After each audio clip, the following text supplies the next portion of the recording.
को देख रहे हैं तो आज 400 पॉइंट बैंक निफ्टी ने और जोड़े। सुबह से ही ऐसा लग रहा था कि आज बैंकिंग स्टॉक्स वापस चल सकता है। हमने सुबह आपको गाइडेंस के तौर पर आपके सामने पॉइंट्स भी रखा था कि आज जो एक्सपेरिमेंट करना वो थोड़ा बैंक के अंदर करना, मेटल्स के अंदर करना। आज आईटी से ज़्यादा खिलवाड़ ना करना। ऑल दो आईटी अपनी गिरावट को रोकने में कामयाब हुआ है। एक बार ज़रा स्क्रीन पर निफ्टी आईटी इंडेक्स दिखाओ और साथ ही दिखाओ रिलायंस इंडस्ट्रीज़ भी। रिलायंस इंडस्ट्रीज़ 1245-50 की रेंज में आके रुक गया। इन दोनों में फर्दर गिरावट नहीं आ रही है, यही मार्केट का एक सुकून का बात है। नहीं तो सुबह सुबह जैसे ही आईटी कंपनीज खुली उसके बाद धड़ाधड़ ये शेयर नीचे आते गए और इनकी परसेंटेज काफ़ी गंभीर हो गई। एक बार ज़रा स्क्रीन पर टीसीएस, इन्फोसिस, एचसीएल टेक और टेक महिंद्रा, ये चारों शेयर्स एक बार और घुमा दो स्क्रीन पर ताकि थोड़ा आइडिया लग जाए इंट्राडे चार्ट से कि ये कहाँ पे खुली और अभी कहाँ पे खड़ी हुई हैं। ये वाली नहीं, इंट्राडे चार्ट फायर करो। ये तो सबको पता ही कि आईटी वीक है, बट कैसे वीक हुआ, किस तरह से है, ये आप देखो। इसमें एक पॉइंट भी आपको नहीं दिखेगा कि कोई भी शेयर अटेम्प्ट कर रहा है। हाँ, बट फर्दर गिरावट नहीं आ रही है, ये बात भी उतनी ही साफ है। तो अगला second half of the time जो होगा मार्केट्स का, मेरे हिसाब से आईटी के अंदर छोटा मोटा पुल बैक आना चाहिए। अगर ये पुल बैक आ जाता है निफ्टी आईटी के अंदर तो एक प्ले देखने को मिल सकता है बाजार के अंदर, स्पेशली इन द निफ्टी एक प्ले देखने को मिल सकता है। बैंक निफ्टी ऑलरेडी अपना काम कर चुका है, उसने 49,800 को टेस्ट किया। आज का जो हाई है, मैं एक बार फिर से आपके सामने बता देता हूँ, आज का जो हाई है वो है 49,755। ये स्पॉट है।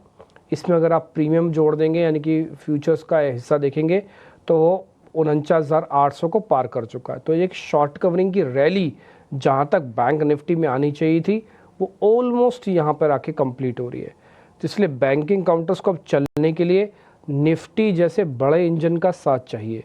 खाली बैंकिंग काउंटर्स अब डाइवर्जेंस दिखा के निफ्टी से 2 गुना चलेगा ऐसा अब नहीं लग रहा मेरे को।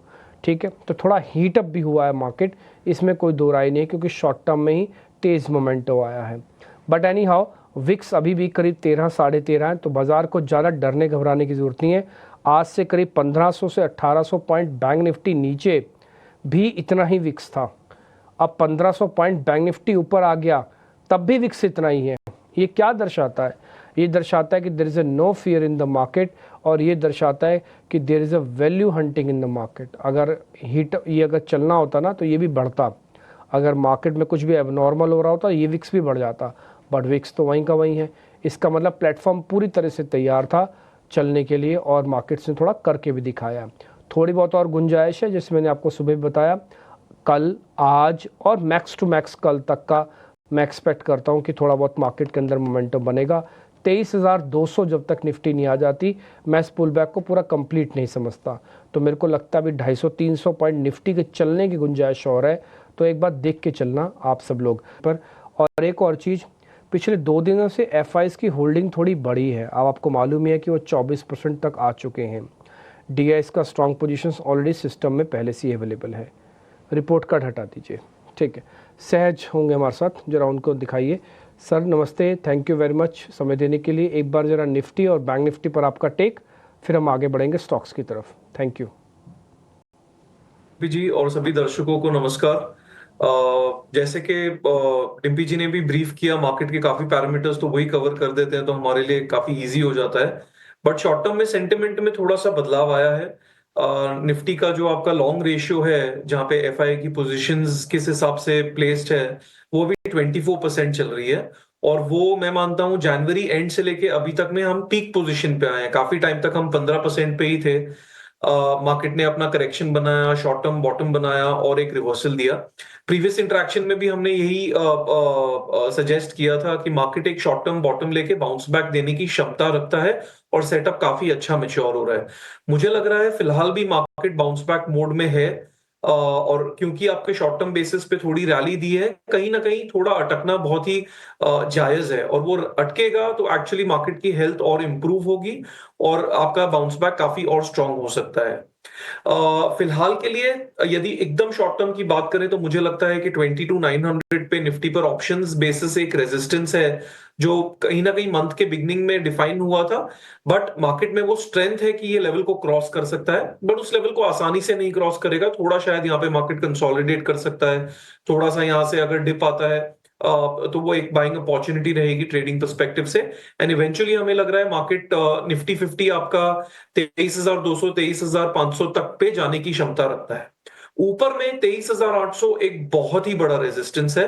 तो ये जो एक trading range medium term perspective से हम लेके चल रहे हैं 21,750 और 23,800, इसके अंदर फिलहाल के लिए आप एक बाउंस बैक मोड में है। और 23,200 23,500 तक की मार्केट की क्षमता है ऊपर आने की। कहीं ना कहीं वहां पे जाके हमें लग रहा है आपको आपका पोजीशंस, आपको आपका माइंडसेट, आपको आपकी ट्रेडिंग स्ट्रैटेजी रिव्यू करनी पड़ेगी। बट फिलहाल के लिए हमें इतने कोई कंसर्न्स नहीं लग रहा है, क्योंकि ब्रॉड बेस्ड पार्टिसिपेशन है और सेटअप भी अच्छा लग रहा है। साथ ही यदि हम बैंक निफ्टी की बात करें, तो बैंक निफ्टी ने एक तो हमें ये ध्यान में रखना बहुत जरूरी है कि ओवरऑल सेटअप में बैंक निफ्टी ने लीस्ट करेक्शन किया था as compared to other sectors, mid cap, small cap और निफ्टी के कंपैरिजन में भी। और उसकी रैली भी कहीं ना कहीं थोड़ी सी स्लो हमें देखने को मिल रही है। तो बैंक निफ्टी में अपसाइड हमें लग रहा है कि 50,500 तक का बेस्ट केस सिनारियो में आ सकता है, 50,300 50,500 तक का। 50,700 क्रॉस करना थोड़ा सा डिफिकल्ट रहेगा। अगेन रीजन बीइंग क्योंकि उसका करेक्शन भी कम हुआ था, उसकी बाउंस बैक भी हमें लग रहा है कांस्टेंट बेसिस पे हमें रिव्यू करना पड़ेगा। बट फिलहाल के लिए ये बायस है कि 22,300 सॉरी 50,300 50,500 तक आता है, तो वो एक आपका बेस्ट केस सिचुएशन होगा जहां पे ट्रेडर्स को थोड़ा सा कॉशियस हो जाना चाहिए। तो फिलहाल के लिए ये दो हमारा आउटलुक है निफ्टी बैंक निफ्टी में, medium term as well as short term basis पर पॉजिटिव।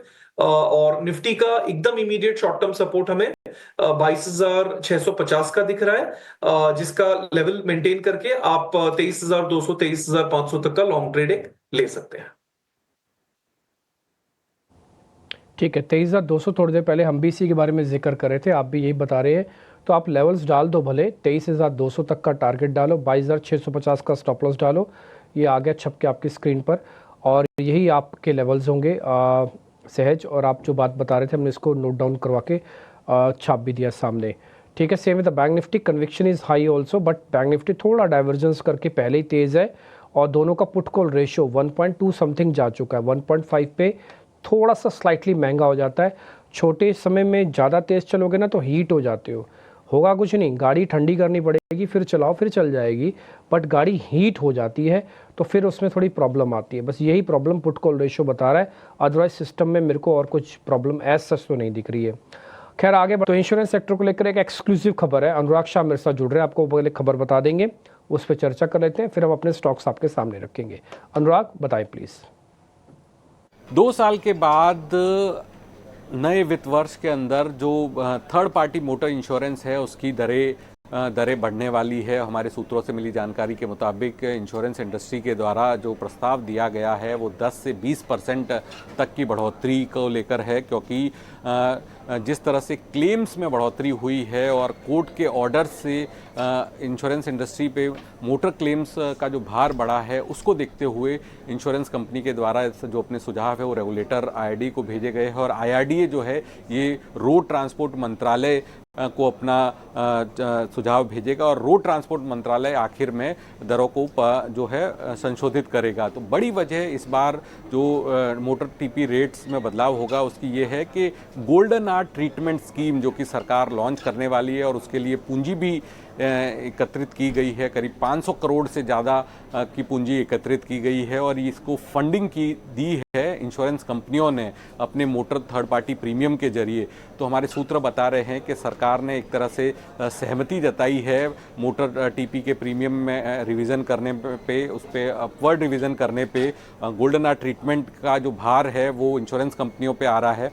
और 2023 के अंदर भी जो बढ़ोतरी हुई थी वो काफ़ी मिनिमल बढ़ोतरी हुई थी, कार और 2 व्हीलर के अंदर दरों में बदलाव नहीं हुआ था। तो इन सब कारणों की वजह से नए वित्त वर्ष के अंदर जो मोटर TP का प्रीमियम है वो बढ़ता हुआ दिखेगा और देश के अंदर 30 करोड़ से ज़्यादा जो गाड़ियाँ चल रही है उसमें मोटर TP इंश्योरेंस होना ज़रूरी है कानून के अंतर्गत। तो इस वजह से भी ये इंश्योरेंस सेक्टर और जो लोग जुड़े हुए हैं उनसे जुड़ी हुई बड़ी खबर है।